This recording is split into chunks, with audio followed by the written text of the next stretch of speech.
Acabamos el capítulo 2 de Jueces en esta mañana e iniciamos el capítulo 3. Y dice el capítulo 2 de Jueces, versículos del 20 al 23. Y la ira de Jehová se encendió contra Israel y dijo: por cuanto este pueblo traspasa mi pacto que ordené a sus padres y no obedece a mi voz, tampoco yo volveré más a arrojar de delante de ellos a ninguna de las naciones que dejó Josué cuando murió, para probar con ellas a Israel, si procurarían o no seguir el camino de Jehová, andando en él como lo hicieron sus padres. Por esto dejó Jehová a aquellas naciones sin arrojarlas de una vez, y no las entregó en manos de Josué. Capítulo 3.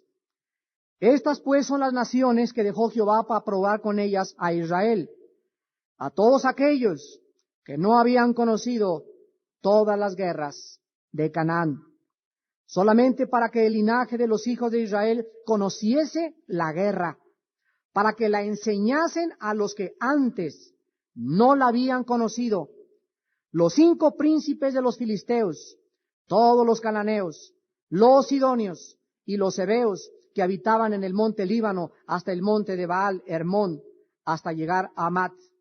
Y fueron para probar con ellos a Israel, para saber si obedecerían a los mandamientos de Jehová, que él había mandado a sus padres por mano de Moisés. Así los hijos de Israel habitaban entre los cananeos, heteos, amorreos, fereceos, heveos y jebuseos, y tomaron de sus hijas por mujeres, y dieron sus hijas a los hijos de ellos, y sirvieron a sus dioses. En esta mañana, nosotros vamos a introducirnos en la mente divina, en el programa de Dios y en la razón de Dios por la cual Dios permite las pruebas en nuestra vida. Ningún soldado podría realmente aprender a pelear hasta que el soldado, después de entrenar en el lugar del campo, pueda ir al campo de batalla y comenzar a usar su fusil, su AK-47, o su ametralladora, o su M1, o su M2, etcétera, etcétera. Pero no es hasta que estamos en el campo de batalla cuando nosotros realmente descubrimos si estamos en Cristo, qué tan grande es nuestra fe, cuánto confiamos en Dios, y si en ese momento recurrimos a pedir ayuda al mundo o a Dios. La adversidad y las circunstancias que Dios usa en nuestra contra tienen un propósito divino, y cuando estudiamos la primera carta de Pedro pudimos observar que Dios prueba y purifica nuestra fe. He conocido muchas gentes a lo largo de la vida cristiana, y he conocido hermanas, mujeres y hermanos varones también, que han dicho: no, pues sí, vamos a pelear, y soy guerrero, y quiero ser misionero, y voy a hacer esto, y voy a hacer aquello. Y cuando viene una prueba a su vida, esta persona que aparentaba ser un guerrero, y por aquí, por allá, y échenme al diablo, y aquí estoy muy salsa yo, en cuanto viene una prueba a su vida, se desmoronan, completamente se descuartizan en pedazos. No hay ninguna respuesta de ellos en confianza a Dios, en fe, y lo que ellos en esa prueba debieron haber manifestado, en el momento crítico que Dios permitió en su vida, manifestaron que todo era de la boca para afuera. Esta es una de las razones por las cuales la Biblia establece en la primera carta del apóstol Pablo a Timoteo que nunca pongamos al frente en las iglesias personas jóvenes. Cuando un joven entra muy joven a la obra de Dios o en el liderazgo, la Biblia dice que este joven no ha sido probado por Dios. Posiblemente a lo mejor salió del seminario y tiene la cabeza llena de teología, y no cabe duda que es un buen maestro de la palabra de Dios. Lo ponemos enfrente y es un buen predicador. Pero a Dios no le sirve el solo ejercicio de nuestras cualidades o dones espirituales. Dios prueba el corazón. Y dice en la primera carta a los Tesalonicenses capítulo 2, dice Pablo, nosotros nos presentamos como aprobados de Dios. Y Dios siempre prueba a todos los que le quieran servir en 3 áreas principales. Número 1, con las mujeres. Abran los oídos. Ninguna mujer y ningún hombre que tenga un corazón para otra mujer que no sea su esposa o que no sea su esposo, o cualquier muchacha o cualquier muchacho que en su corazón tenga primero a su novio o a su novia que Dios, no está calificado para el servicio. ¿Por qué? Porque en el ministerio hay tentaciones grandes, grandes, grandes, grandes. Y es increíble la sutileza como Satanás se acerca a los líderes, a los que están sirviendo, a los que liberan, a los diáconos, a los que comienzan a dar estudios, y Satanás los ataca con el sexo. Número 2, los ataca con dinero. Es la segunda área donde son probados, a ver cuánta ambición o qué haces por dinero o sin dinero. Y en tercer lugar, a través del orgullo espiritual. La Biblia dice, cuando hay un neófito o inmaduro espiritual al frente, caen en la condenación del diablo. Y la condenación del diablo es que él cayó, dice Ezequiel 28 e Isaías 14, por el orgullo espiritual de creerse que era algo cuando no era nada delante de Dios. Hermanos en Cristo, antes de abordar el estudio en esta mañana, les recuerdo lo siguiente. Dios, dice la Biblia, nos ha dado a todos los cristianos dones. No hay un solo cristiano que no tenga un don espiritual o varios dones espirituales. Y los dones espirituales no sirven en la obra de Dios a menos que el carácter haya sido probado. Hay cantidad de personas que predican. Billy Graham parecería Sócrates hablando, Billy Graham parecería Pinocho hablando de cuentos de hadas, comparado con las personas que tú puedes algún día oír predicar. Hay hermanas que tienen un don de profecía tremendo. Hay hermanos que tienen la característica de ser apóstoles, de ser profetas. Hay mujeres que tienen dones de hablar en lenguas, pero todos estos dones tenemos que entenderlo. No nos sirven de nada si no los practicamos en el nivel del amor. Separar los dones espirituales sin el fruto del Espíritu es hacer un monstruo dentro de las filas del cristianismo. Entonces hay cantidad de gente que dice, no, pues yo ya tengo el don de la sanidad, ya tengo el don de las lenguas, ya tengo el don de la profecía, yo toco a la gente y se cae al suelo, y comienza el envanecimiento. Y en ese momento, estas personas, estos hermanos, estas hermanas, no saben que en cualquier momento Dios puede decirle a esos dones, con permiso, no me sirve tu vida porque solamente yo uso vasos santos. Probados y vasos restaurados, levantados y vasos que han comprendido que mi poder se perfecciona en tus debilidades. Cuando somos débiles, cuando no nos creemos nada, cuando nos sentimos incompetentes, es cuando el poder de Dios es más grande en nuestra vida. Cuando creemos que ya lo hacemos y que ya soy esto y comienzas a pavonearte, en ese momento Dios inmediatamente va a aplastarte hasta el polvo. Porque Dios no comparte su gloria con nadie. En este pasaje de los jueces, es increíble que diga el versículo 21 que Dios prometió que no arrojaría él, no Israel, él, a las naciones cananitas. Y cuando Josué murió, Dios le pudo haber entregado a Josué toda la tierra de Canaán, pero no lo hizo. Y si tú cierras el libro de Josué, no vas a encontrar la razón por la cual Dios no le entregó a Josué, ni Josué pudo acabar con los enemigos en Canaán que Dios le había mandado exterminar. Y en el libro de Jueces, capítulo 2 y capítulo 3, el Espíritu Santo nos revela que la razón por la cual Dios no permitió que Josué exterminara a todos los enemigos en la tierra de Canaán fue para que la generación, o sea, la tercera desde que salió de Egipto, la tercera generación que nunca supo pelear, nunca peleó en Canaán, nunca vio los milagros de Dios, la tercera generación, los nietos, tuvieran enemigos con quienes ejercitarse y al mismo tiempo Dios probaría si estos descendientes de los que salieron de Egipto realmente le amaban con todo su corazón. Vamos pues a ver en esta mañana 3 razones por las cuales Dios no sacó a las naciones paganas de Canaán. La primera razón la encontramos en el versículo 20 y 21 del capítulo 2. La ira de Jehová se encendió contra Israel y dijo, por cuanto este pueblo traspasa mi pacto, que ordené a sus padres, y no obedece a mi voz, tampoco yo volveré más a arrojar de delante de ellos a ninguna de las naciones que dejó Josué cuando murió. Lo primero que Dios hizo era castigar, o sea, retribuir a Israel por haber violado su pacto. Israel había hecho un pacto con Dios en el monte Sinaí, y vamos a analizar este pacto que Israel hizo en Éxodo capítulo 19, versículos del 1 al 8.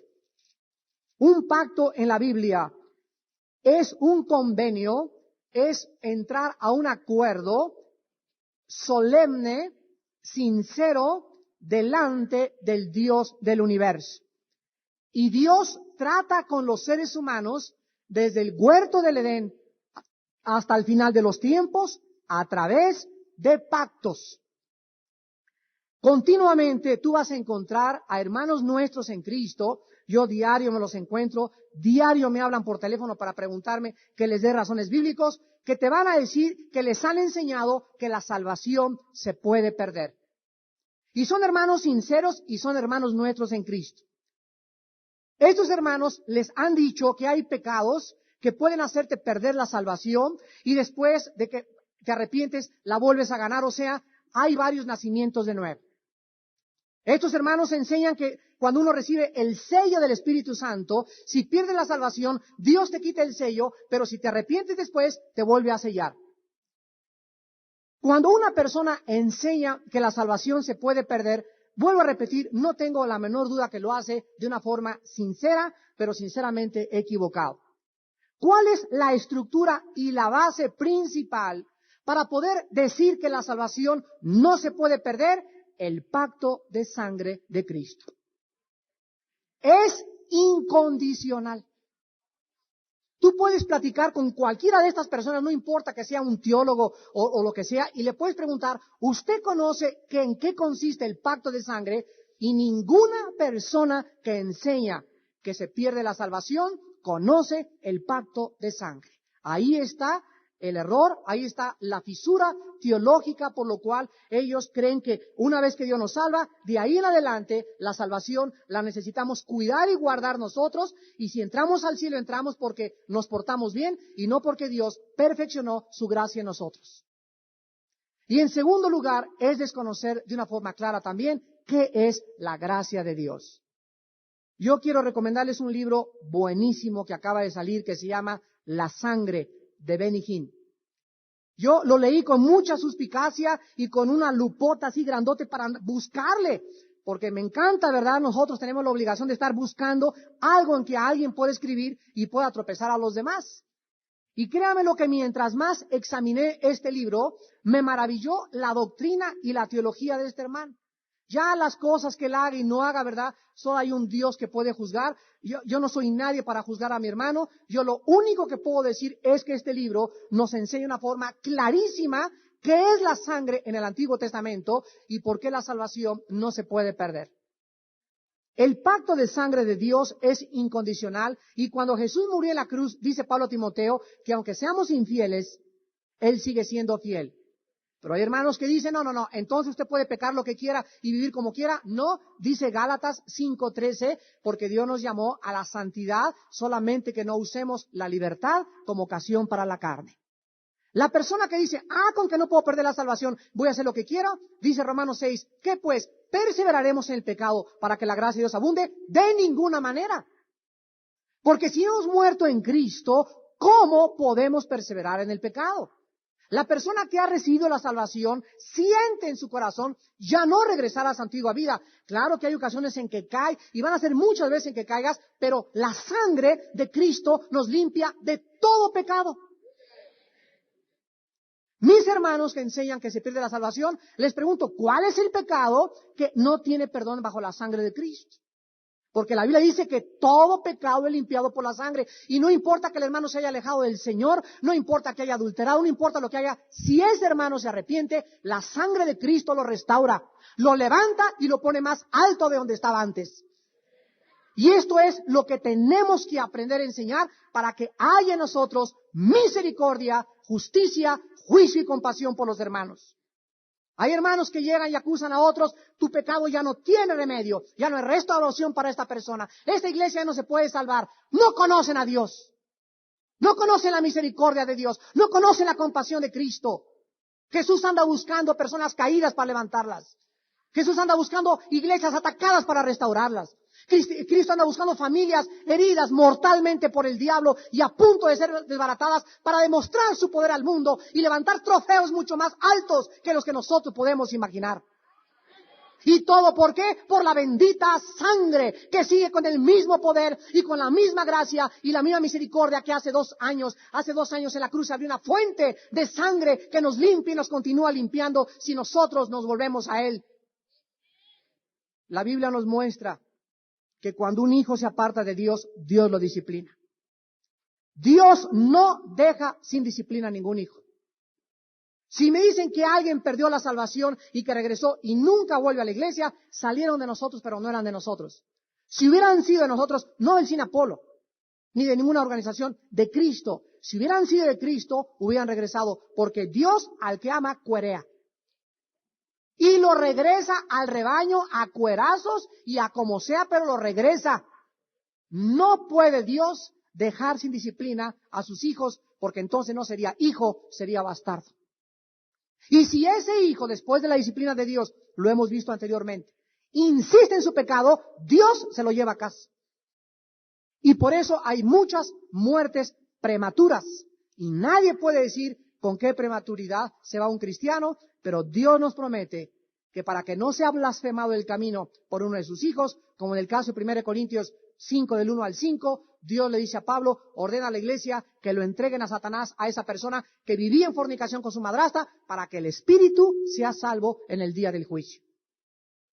Dios entró con un pacto a Israel, y hermanos, los pactos son o condicionales o incondicional. El pacto bajo el cual la iglesia se encuentra ahorita es incondicional. Esto significa que aunque seamos infieles, Él sigue siendo fiel. Esto significa, Filipenses 1:6, que el que comenzó la obra, la perfecciona. El que inició la gracia contigo te dice, la recibiste por fe, vive por fe, y mi gracia nunca se apartará de tu vida. Si tú la rechazas, te cuereo y te disciplino. Y si insistes, te llevo a casa antes de tiempo. Pero Dios ha salvado a un pueblo para demostrarle al mundo que la salvación es de Jehová, la salvación no es por obras. Yo no puedo recibir la gracia de Dios en la salvación y de ahí en adelante me dice Dios, ya depende de ti. Si te portas mal te la quito y si te portas bien la mereces. Entonces yo tengo que congraciarme con Dios para mantener mi salvación. Esto se llama salvarse por obras.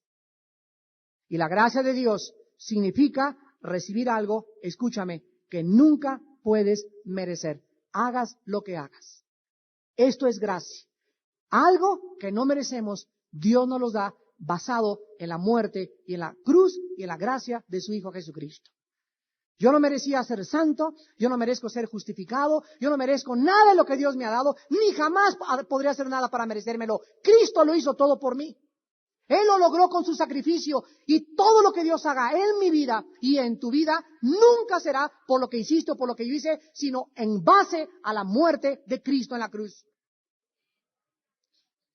En Éxodo 19, tenemos que entender el trato en el que Dios entró con Israel. Y por lo cual, en el libro de los Jueces, es la época más oscura y más trágica de la nación de Israel, antes de la de Hitler en la Segunda Guerra Mundial.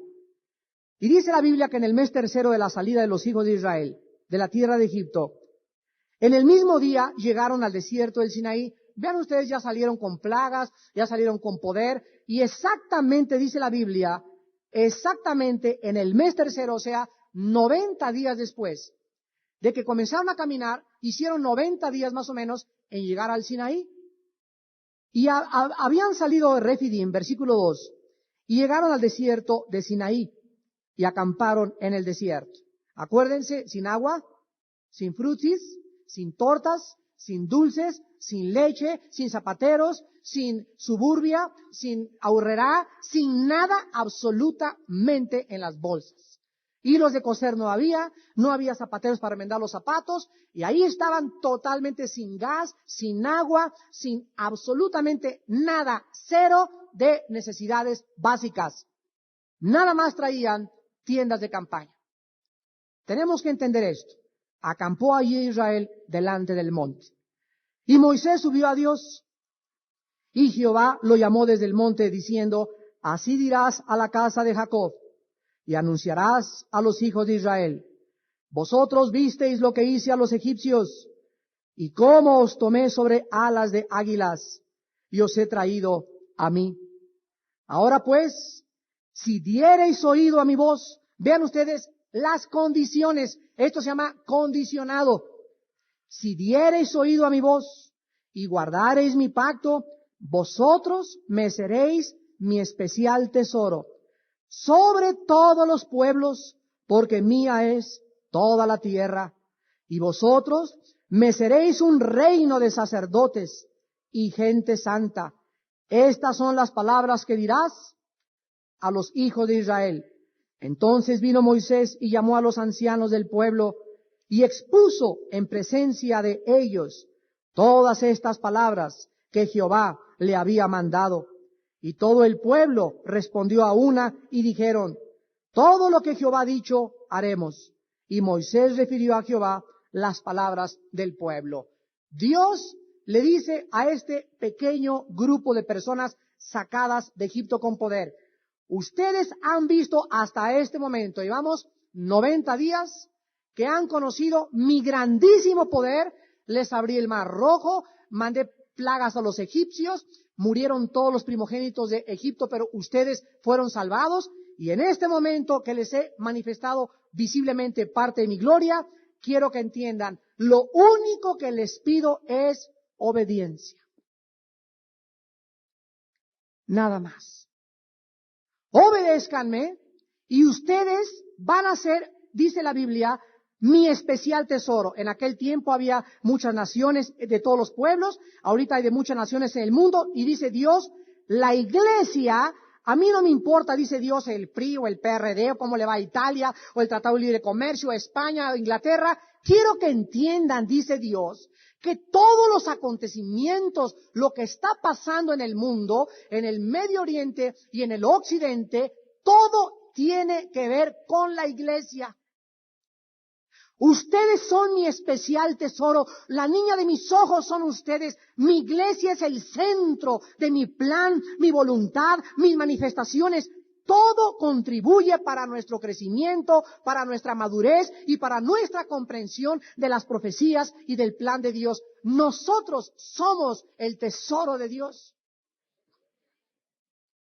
Dios nos ama, Él es nuestro hacedor, Él nos compró y nos redimió con la sangre de Cristo. ¿Para qué?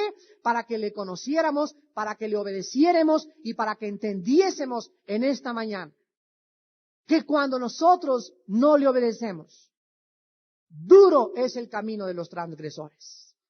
¿Cómo se sufre al olvidarse de Dios?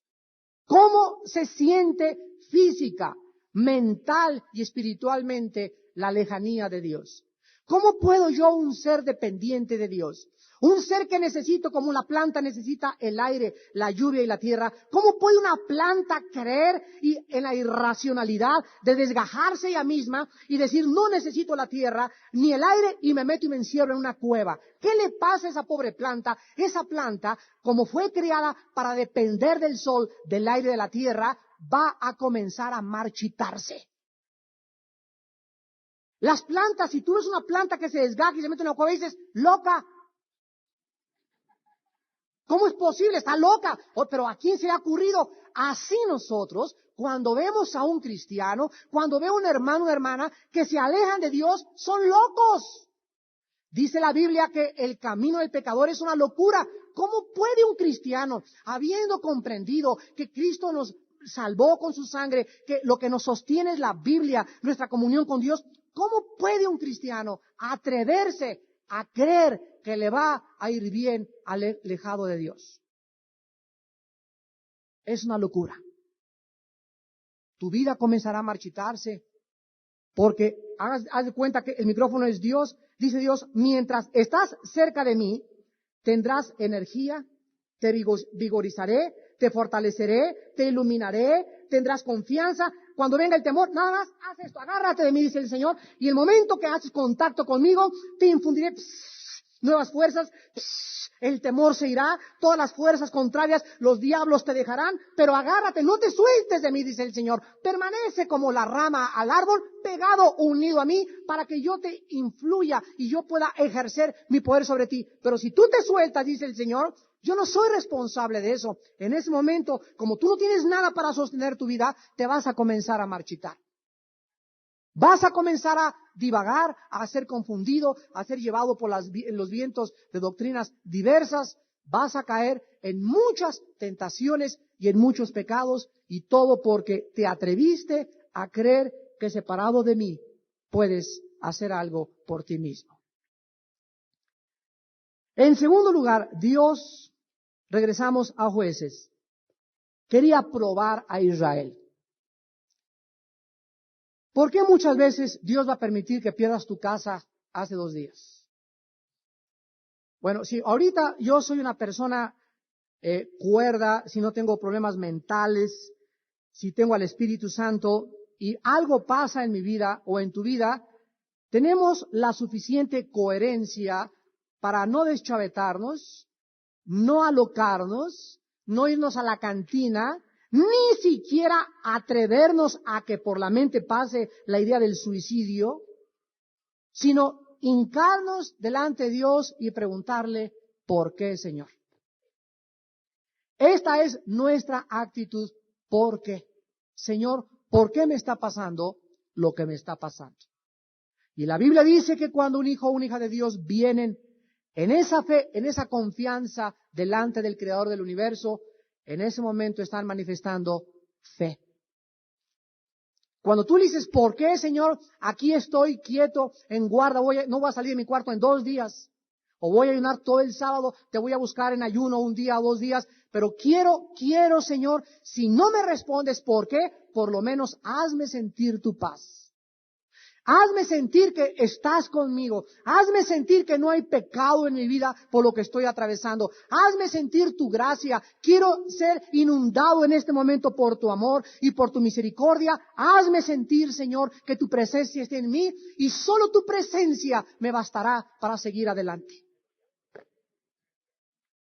Y la paz de Cristo, que sobrepasa todo entendimiento, guardará tus pensamientos y tu corazón en Cristo Jesús. Hermanos, lo único que necesitamos para seguir adelante es tener paz con Dios. Mientras tengamos paz con Dios, mientras estemos a cuentas con Dios, mientras sepamos que nuestra vida es limpia y santa delante de Dios, que tumbre, que retumbe, que tocan el himno nacional, los tambores, que se caiga el Popocatépetl, que explote el Paricutín, que venga un ciclón, no importa, estaremos como ese pajarito detrás de la cascada que está oyendo el ruido ensordecedor de la cascada que cae, pero el pajarito está dormido porque sabe que la cascada nunca alcanzará a tocar sus plumas. Estando en las manos de Dios, el que habita al abrigo del Altísimo morará bajo la sombra del Omnipotente. No se dormirá el que nos guarda nunca. Él siempre está vigilando, atento a nuestras frustraciones, a nuestras pruebas, pero quiere que entendamos que cuando algo pasa inexplicable en nuestra vida, inmediatamente nos volvamos a Él en oración y le preguntemos, ¿por qué, Señor? Y la respuesta se encuentra en Deuteronomio capítulo 8, versículos del 2 al 3. ¿Por qué Dios prueba? ¿Por qué Dios manda cosas a nuestra vida que muchas veces en el momento que las atravesamos no las podemos explicar? ¿Por qué? Y dice Deuteronomio 8, del 2 al 3, ¿por qué Dios probó a Israel? Y dice Deuteronomio 8:2, y te acordarás de todo el camino por donde te ha traído Jehová tu Dios estos 40 años en el desierto. Número 1, cuando Dios comienza a probar a un hombre o a una mujer, lo primero que haría bien a nuestra alma es recordar. Dice, acuérdate en primer lugar, hacia atrás en tu vida cristiana, los meses que has pasado con Dios. Recuerda sus misericordias, recuerda sus bendiciones en primer lugar y recuerda que ese Dios no cambia.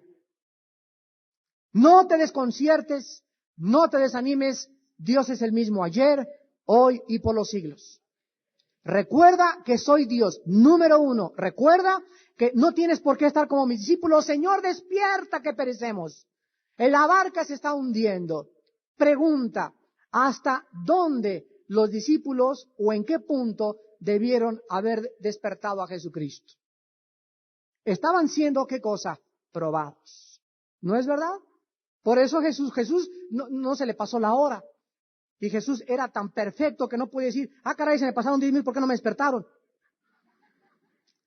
Jesús deliberadamente dormía en la proa del barco. Y deliberadamente no se despertó. Porque era una prueba para los discípulos. Y así pasa en nuestra vida. El barco comienza a zarandear si nos entra el agua. ¿Qué me pasa? Se hunde. ¡No te hundes! Me voy a quedar en la calle. No te vas a quedar en la calle. No voy a tener ni para tortas. Sí vas a comer tortas. No, mi esposo no va a encontrar trabajo. Sí va a encontrar trabajo. Y si no encuentra, nunca les va a faltar de comer. Dios te lo garantiza. Él es Dios.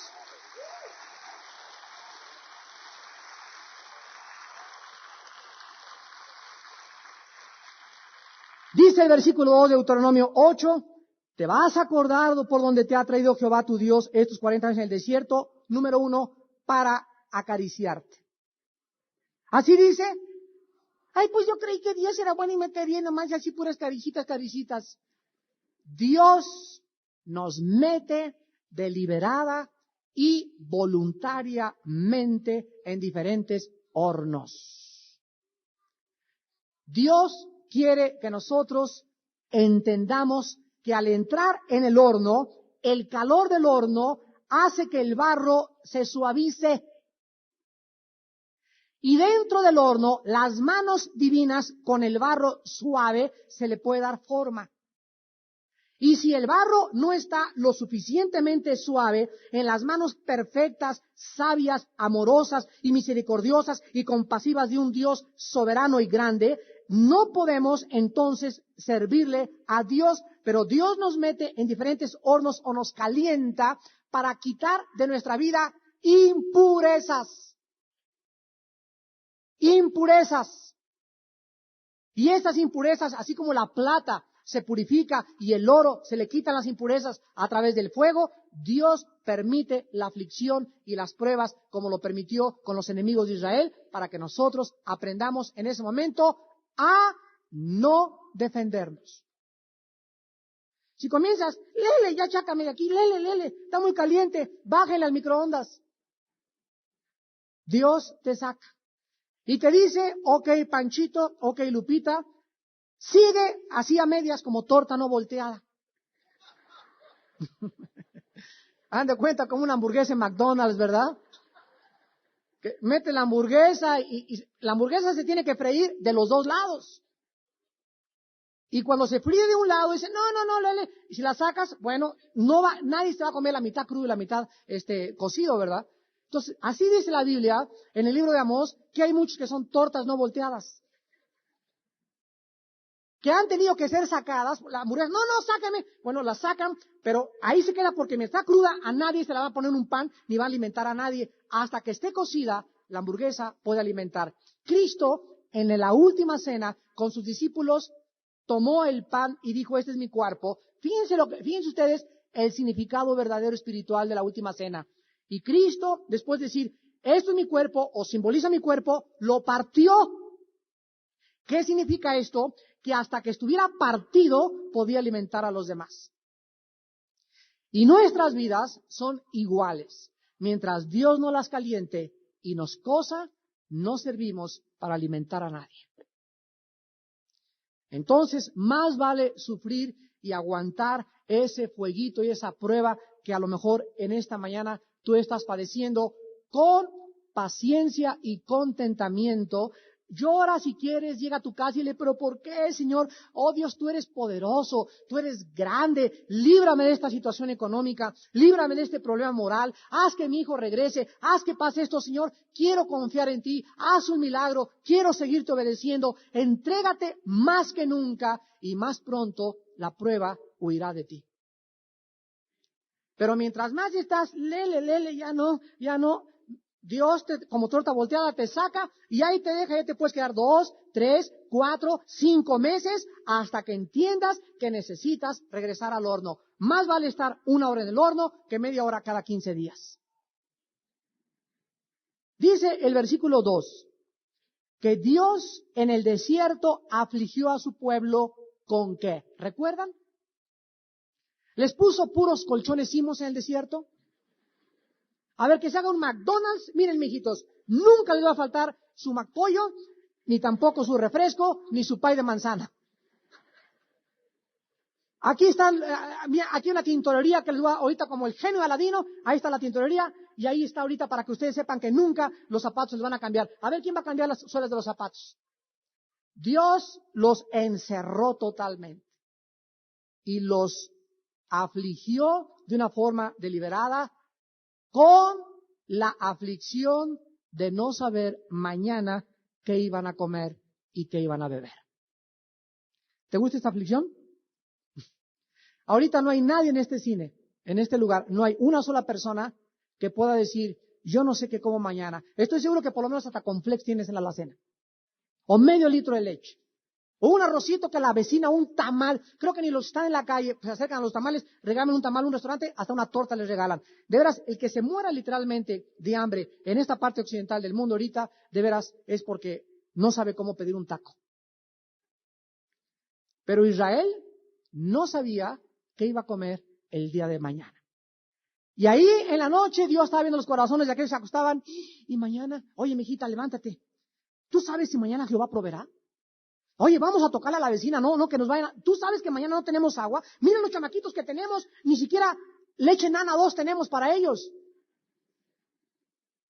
Y Dios veía a los demás que se acostaban, y eran muy poquitos, como niños, como angelitos. Padre Santo, gracias porque hoy comimos, porque hoy cenamos, Señor. No sabemos mañana qué vamos a comer, no sabemos qué vamos a beber, no sabemos si habrá trabajo, no sabemos nada, pero sí sabemos que tú eres Dios. Y que tú nos has dicho, tú eres nuestro pastor, nada nos ha de faltar. En lugares de delicados pastos nos vas a hacer descansar. Y no necesito ver con mis ojos mi alacena, ni tampoco mi trabajo, yo te veo a ti, Señor, mi proveedor, el Santo de Israel, Yahweh Rafa, mi sanador, aquel Dios Shaddai que provee y tiene las cosas para poder darme mucho más abundantemente de lo que yo puedo entender. Y en este momento de prueba, yo quiero seguir confiando en ti. Y Dios honra grandemente a los que le honran. Y sin fe es imposible agradar a Dios. Estas personas que comenzaron a reaccionar así en el campamento y los hijos de Dios en esta época, que así se acuestan y que así viven y así confían en Dios como Abraham salió sin saber a dónde iba, Dios se manifiesta con milagros delante de sus vidas. ¡Milagros! Van a suceder cosas en tu vida sobrenaturales, inexplicables. En el momento que menos lo esperas, la puerta se te va a abrir.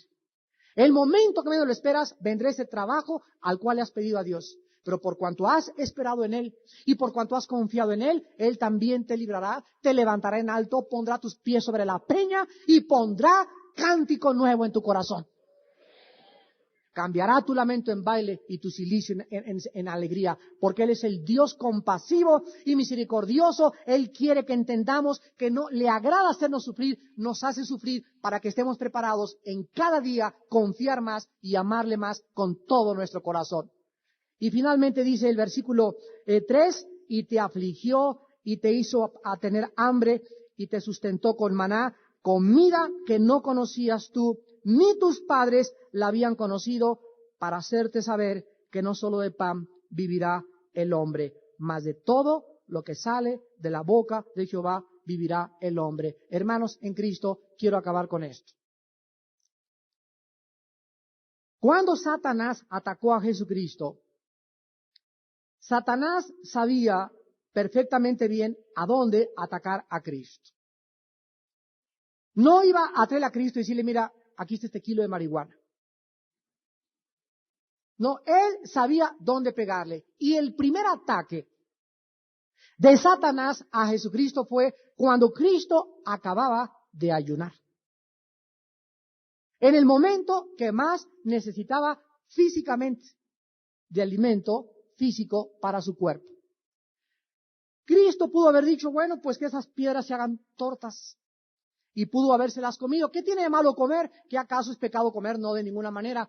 Pero Satanás quería atacar a Cristo porque la voluntad de Dios era que Cristo en ese momento no comiera. Tan sencillo como eso. Y si Cristo hubiera aceptado y hubiera convertido las piedras en pan, se hubiera salido de la voluntad de Dios. Se hubiera salido del horno antes de tiempo. Y dice el libro de los Hebreos que Cristo, por cuanto padeció, aprendió a obedecer. Pero Él era perfecto, pero su obediencia se perfeccionó mientras más se sometía y obedecía al Padre. ¿Cómo rechazó Cristo esta tentación tan grande? Citó Deuteronomio 8:3. Escrito está, Satanás, no solo de pan vivirá el hombre, mas de toda palabra que sale de la boca de Dios. Hermano y hermana en Jesucristo, recuerda esto. Hay muchas veces, así lo enseña la Biblia, cuando tú estás atravesando pruebas, por ejemplo, o de falta de comida o de falta de dinero, Dios quiere que en esos momentos o días de prueba aprendas y descubras el poder que tiene la Biblia para sustituir tu alimento físico. Dios te afligió para que en el desierto ya te olvidaras de que vas a comer pollo o vinito mañana o McDonald's. No, Dios quiere que por muchos días o muchas veces en nuestra vida recordemos que la comida que tenemos en la mesa no es tan necesaria como la palabra de Dios. Esto no podemos prescindir de ello. Yo puedo dejar de comer 20, 30 días, 40 días en un ayuno, pero no puedo darme el lujo de vivir un solo día separado de la palabra de Dios. ¿Por qué? Porque aunque mi cuerpo físico muchas veces se restaura, ¿ustedes sabían que el ayuno restaura las células?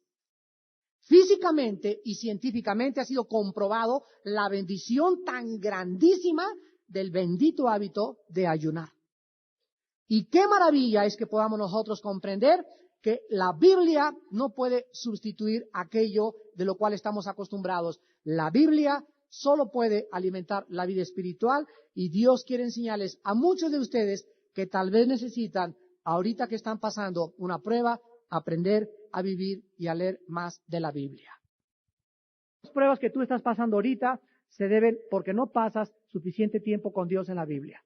Ahora Dios te va a quitar la comida, te va a quitar el trabajo para que regreses a la Biblia. Cuando tú regreses y hagas lo primero, buscar el reino de Dios y su justicia, las demás cosas te serán dadas por añadidura. Comprende la voluntad de Dios. Comprendan por qué Dios permite enemigos que se levanten, problemas en el trabajo, problemas financieros, porque su programa es que nosotros nos ejercitemos para la guerra. Muchos de ustedes no saben pelear y no van a saber pelear hasta que te enfrentes con circunstancias adversas. La adversidad nos capacita y nos califica para ver si somos guerreros o no somos guerreros. Y ahí es en esta prueba donde tú debes comprender que Dios está detrás de todo lo que pasa en nuestra vida. Reconózcanlo en todos sus caminos. No importa qué camino andes ahorita, reconoce a Dios y Él enderezará tus veredas. Te damos gracias, Señor, en esta mañana por tu palabra. Gracias, Padre, por respondernos a nuestras necesidades. Gracias por tu misericordia. Gracias por tus caminos que son más altos que los nuestros. Gracias por tus pensamientos que no son nuestros pensamientos. Solo tú eres Dios. bendito seas. Enséñanos a contar nuestros días de tal manera que traigamos sabiduría a nuestro corazón. Enséñanos a reconocerte, oh Jehová bendito, Dios y Padre de Abraham, Isaac y Jacob, Padre de nuestro Dios y Salvador Jesucristo. Enséñanos cada día a confiar más en ti y menos en el mundo, menos en el dinero, menos en las relaciones, menos en lo que tenemos o no tenemos, sino en ti que nos has dicho, no te dejaré ni te desampararé nunca. Te infundiré aliento y en esta mañana tu palabra cumple tu promesa. En esta mañana tu voz ha sido oída en tu palabra y nos ha fortalecido. La fe es por el oír y el oír por la palabra de Dios. Nuestra fe crecerá y se desarrollará y se fortalecerá en la misma proporción en la que nuestros oídos oigan la voz de Dios. En esta mañana entrégale la prueba que estás pasando a tu Creador, a tu Hacedor, aquel que dio su vida por ti en la cruz. Si Él con nosotros, ¿quién contra nosotros? Si Él nos justificó, ¿quién nos podrá condenar? ¿Quién nos podrá separar de su amor? Ni la falta de trabajo, ni la desnudez, ni la persecución, ni las desilusiones, ni las traiciones, ni los ángeles podrán separarnos del amor que es en Cristo Jesús.